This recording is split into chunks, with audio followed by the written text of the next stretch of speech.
Hey guys, so this is a video about Noire, and I will go through her kit, then I will talk about her rotation and the team comp, and maybe from there you can decide if you want to pull or not. So let us dive right into her kit. To understand her kit, the first thing that we need to know is her ultimate. So her ultimate basically is a mass attack, 450% mental damage to all enemies, and based on the type of negative status on the enemy, for every one type is additional mental damage 100%, penetration rate plus 3%. So let's say if you have 4 types, it's additional 400% and 12% penetration rate. That would give us about 850% mental damage. And usually, because based on her kit, she will transfer negative status to one enemy. So you probably have the other enemy not having that much negative status. So she will do a very strong attack against that enemy where the negative status is all accumulated on, while not so much on the other unit on the side, right?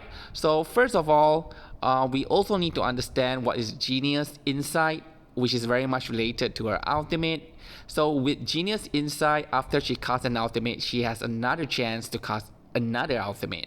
So this chance is based on the number of stack of Genius Insight. So if she has 10 stacks, because per stack is 6%. If she has more than 8 stacks, she get additional 40. So if you have 10 stacks, that is 100% that she will trigger a second ultimate. And once that happens, the stack will reduce by 5. And now from 10, she goes down to 5. And she has about 30% chance to trigger a third ultimate. So if we are looking at damage wise and assuming, like I say, there's 4 negative status on the enemy, so that's 850%, and you trigger it twice, that's 1700%. If you manage to trigger it 3 times, that's over 2000%. So she do crazy amount of damage, to be honest. And if you can get maximum of at least 5 negative status, then you will get 950%, which times 2 is 1900%, right? So if you have Argus, it will be easy for you to hit that 5 negative status. So I'll talk about the negative status later on.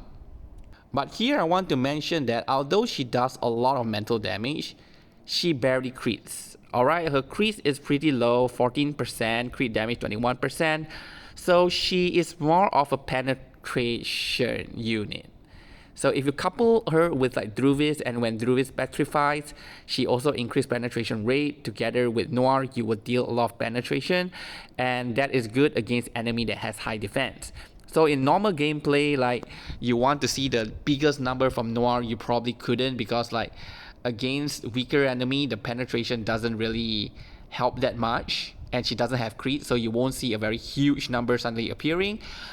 However, if the enemy has very high defense, if you compare her with other characters that you saw can do a big damage due to crit, they may not do that much against enemy with high defense. But at least Noire, she can be consistent in her damage that she deal. But fair to say, most of the plant teams are like that. Most of the plant are mainly based on like utility in terms of petrification, poison, and then they also revolve around penetration, whereby Star is mainly for crit, right? So there are differences depending on the afflatus. So since now we know that her damage is from her ultimate and Genius stack is important, so how do we get Genius Ideas or Genius Insight, whatever it's called? I will know the actual name by the time she's released, but based on the website now, some call it Genius Ideas, some call it Genius Insight. So how do we get it? So this, we have to look into her Insight. So Insight, at the start of the round, she inflicts Spotlight on the enemy. So this is not Genius Idea, this is Spotlight on the enemy with the highest current HP. So when another unit is inflicted with Spotlight, gain Moxie plus 1 and gain 2 stack of Genius Idea, and that can stack up to 10 times. So for now, just ignore Spotlight first, but do know that at the start of the round, she will inflict Spotlight and then she will get 2 Genius Idea. Means by default, every turn she will get 2 Genius Ideas. And her skill 2, okay, her skill 2, when you use it, it is a mass attack, 120% mental damage at rank 1. And after attacking, she will gain 4 stack of Insight Genius. And this attack will trigger added status effect from Spotlight and additional time. But what does that mean? Later. So here, first round, right, you are getting 2 Genius Insight. You use S2, you get 4, so now you have 6. Start of next round, and assuming you already got her ultimate, you can get up to 8 Genius Insight. Right, so with 8, you get about 88% to trigger second ultimate. So dependingly, however, it's very consistent that you will at least get 8 or above Genius Insight. Okay, so with that, you don't really need to think about how to optimize Genius Insight, but you would want to focus more on the rotation, on the Moxie gain. So to understand that, again, we have to refer back to her insight because now we need to know what is Spotlight. So since she applied Spotlight at the start of the round, she gets +1 Moxie because Insight 3 says that every time she inflict Spotlight, you get 1 Moxie. Okay, so at the start of the round, she will inflict. Even though the character or the enemy has already has Spotlight, she will reapply it and she will still get 1 Moxie. So by default, she get 1 free Moxie every round. And if you use her S1, S1 will move all negative status from one enemy to another enemy. So if you use this attack on another enemy that doesn't have Spotlight, this counts as reapplying Spotlight. So you will get 2 Moxie out of this skill. If you use it on the enemy that already has Spotlight, then you will not get that additional +1 Moxie. So with all the Moxie gain, she can actually get her ultimate very quickly. So very frequently, you can do a rotation back to her ultimate, and then she can double cast, triple cast the ultimate, then a few turns back to the ultimate, which is why I say she really can hit really, really hard. And again, negative status can increase her damage even further. So how do we inflict negative status? Well, she can do it by herself. So if a character has Spotlight and you attack the character with Spotlight, she will inflict either 1 stack of VDGT, 2 stack of poison, 2 rounds of poison, and 5 stacks of burn. So there are 3 types of negative status that she can inflict on the enemy. However, even if you keep attacking, usually you will get only this several. Spotlight itself considered as 1. So on the main enemy, you will probably have like 3 to 4 negative status, which is not the optimal for her. Right, which is why here I would recommend you can use character like Argus, because Argus does do 1 specific negative status on the enemy that she's targeting. So that can actually help. Because if you use character like NN Lee, it does make it a bit more consistent applying. But again, NN Lee is also applying this same 3 types of negative status. So if you have them, means you cannot go more than 4 negative status on the enemy. And the damage, the additional damage is just 400 and 12% penetration rate. So if you bring characters like Argus or you have 6, then you can go beyond 4 and deal even more damage. So now we look into her portrait, and whether do we need her portrait? Well, the first portrait increased Genius ideas percentage per stack to 10%. So if you are talking about having like 10 stack, that's 100% plus 40%, so 140%. So you will definitely trigger a second ultimate, and then after that it goes down to 5, and at 5 stacks is 50%, okay, to trigger a third ultimate. So it's not guaranteed. At P2, when you release the ultimate, instead of consuming 5, now it's reduced to 4. So here again, from 140, you reduce to 4, 10 to 6, so it's 140% for second ultimate and then 60% for third ultimate. It's basically increasing the chance. Now at P3, you start off with 120 plus 40, so 160 to trigger a second ultimate. Then it reduces from 12 to 8, but since it is still more than 8, you still got that 40%. So you are guaranteed to trigger the third ultimate. And then it goes down to 40% to trigger the fourth ultimate. So if you want to go for a portrait, P3 will be the best. And after P3 is not really required because it's just a bit more damage here and there. But again, if you can ultimate 4 times in a row, that a bit of damage here and there would actually accumulate to a very high number, right? But yeah, if you don't want to, technically she works P0 because none of her portrait actually affects her rotation. It just affects how much ultimate she can launch. So for her rotation, first starting, she have 1 Moxie because she applies Spotlight. So if you want to get her ultimate in round 2, like immediately, you can. You just move 1 incantation, then you use S2 on the enemy with Spotlight, then you get 4 Genius stacks, and then you inflict the negative status and gain 1 Moxie. Then you use S1 to transfer the Spotlight to another character, and this time you get 2 Moxie. So 1 from moving, 1 from using S2, and 2 from using S1. With the initial 1 that she can get up to 5 Moxie in 1 round. Okay? Once you get her ultimate, then the rotation becomes round 1, you use ultimate, S2, S1, again S1 to move and reapply Spotlight, and then you get 3 Moxie. Do note that the round where you get her ultimate, that 3 Moxie at the start of the round is wasted because her Moxie is already maxed out, unless you have character like Tuesday or Melania to allow Moxie overflow, but it will basically be wasted. But anyway, so the turn you use ultimate, S2, S1 give you 3 Moxie. The next turn you get 3 Moxie, so you have 4 now. And then you can use S2 again to get 2 more Moxie.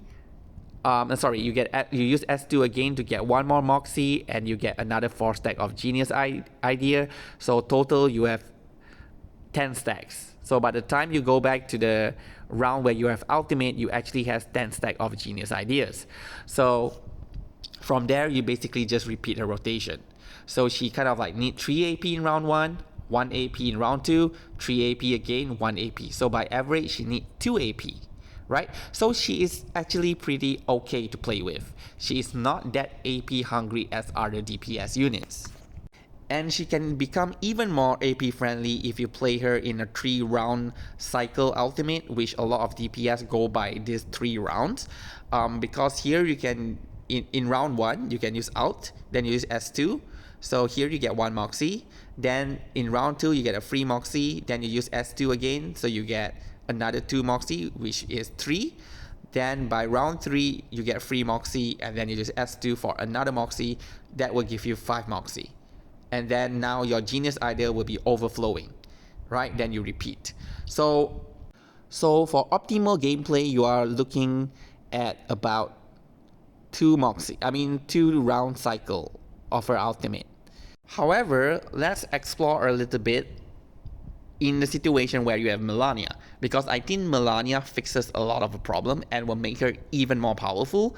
So Melania round 1, you get free Moxie, and that you can overflow because Melania allowed Moxie overflow, so it's not wasted. Then you use ult, or you move the incantation, then S2, S1, you can get 5 Moxie again. So you actually can do ultimate every single turn with Melania around. However, you wouldn't have AP to do anything else, so I wouldn't exactly recommend that. The reason why I state this because I want you to think about the new character that will be released in CN, and that is Moldier. And Moldier, she can add 1 more AP, and she also help in terms of the Moxie debuff. So the Moxie debuff is that, like Melania, Moldier can do the same, where you attack the enemy, you inflict a status, and the next character that attacks it get additional 1 Moxie when they attack them. So in that case, Noire doesn't need to move the incantation to get the 5th Moxie. So with Moldier allowing overflow and allowing her to attack and gain additional Moxie, you kind of like need 3 AP, and you can use ult every round. And you have 2 AP left because with Moldier you get 5 AP instead of 4. So that actually makes it possible for her to be in the position where she can continuously ult. But I would still recommend to just go 2 rounds. It is still very good, right? 2 rounds, and you can ult twice or 3 times every 2 rounds. That is insane.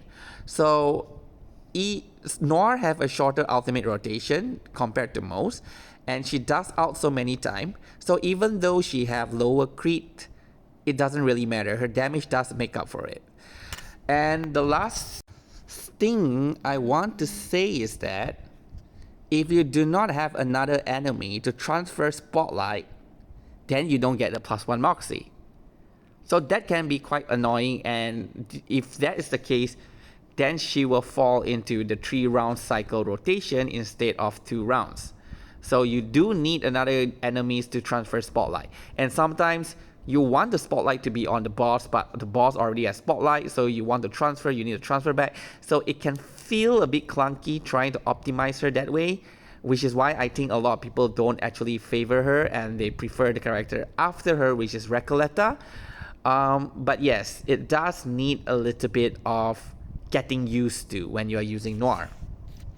So for team recommendation, hereby I recommend a full plant team. So like you can have Anneli or you can have Argus, because both of them can help a little bit on the negative status, right? And Argus does provide really good defense down and also damage taken. Is it defense down or is damage taken and crit defense? I can't remember exactly Argus negative status, but very good damage modifier from Argus. And NLE with like rank 2, rank 3 buff, she actually provides a lot, 20 to 30% damage dealt. And she allows everyone that attacks to inflict one of the negative status, right? So you can either use Aneli or Argus. Then for Druvis and Villa, Druvis of course is to stack up on the penetration, and Druvis can act as a healer because with the leech rate and Noire is doing so many attacks, she will heal up to maximum. You don't have to worry about that. Then Villa on the other hand is to provide crit. So if you need crit and crit damage, you would want to bring Villa. She's the only, right? The only crit support for plant team. Okay? And lastly, of course, you can have Kakania. Kakania is to help, absorb that tank damage. If you don't need Kakania, you can remove her. You can put Villa and Druvis together. That is fine. Druvis penetration rate, then Villa provides the crit. So that will also work. Another team that I want to recommend is the out team. So Moldier is not released yet. So exactly what will she do and how she will work, we do not know. But from what I have been reading, I do feel or very confident that Moldier will work with her. And you can have characters like Melania that allow Moxie overflow, so that can help Noire. You can have Lopera, which provides so much crit and ultimate might, and that will help Noire hit harder and able to crit. Then you have Moldier here with +1 AP and also help Noire to get more ultimate. To get more AP so she can get ultimate faster. You can go for 1 round cycle ultimate every round, or you can go 2 round cycles and ultimate frequently. So overall, she is very much based on ultimates. So now the question is, should you pull or should I pull? Me, I have spent a lot of resource building Jessica, building Anneli, Euphoria, building Druvis. I do have a pretty strong plant team now and already completed 400 meter 4. I don't really think I need Noire, because apart from damage, I don't see her bringing much more into my roster, and I'm not too concerned over that at the moment. And I would prefer Hisabeth later on, and I believe after the limited unit, the next limited unit will be plant. So I would want to focus my plant onto that rather than Noire. Okay, but having to state that, I will still do maybe 20 to 30 pulls on Noire, and hopefully I can get her. If I don't get her, then I will just skip. Or what I will do is I will try and get at least 1 6-star. If I fail 50-50, I move on. If I get her, then so be it. I do need to check my pools and resources because I must get Recoleta. Although not P1, Although Recoletta's really good at P1, but I'm just happy if I can get Recoletta P0. So yeah, so that's that. All right, for you, should you pull or should you not pull? Same thing. Do you have a good plant team? Do you need another plant DPS, right? Or do you have like an outbait DPS and you think that you're going to skip Recoleta? Then you should get her. Okay? Alright, so with that, thank you very much for watching, and for those who are pulling, good luck and have a good day.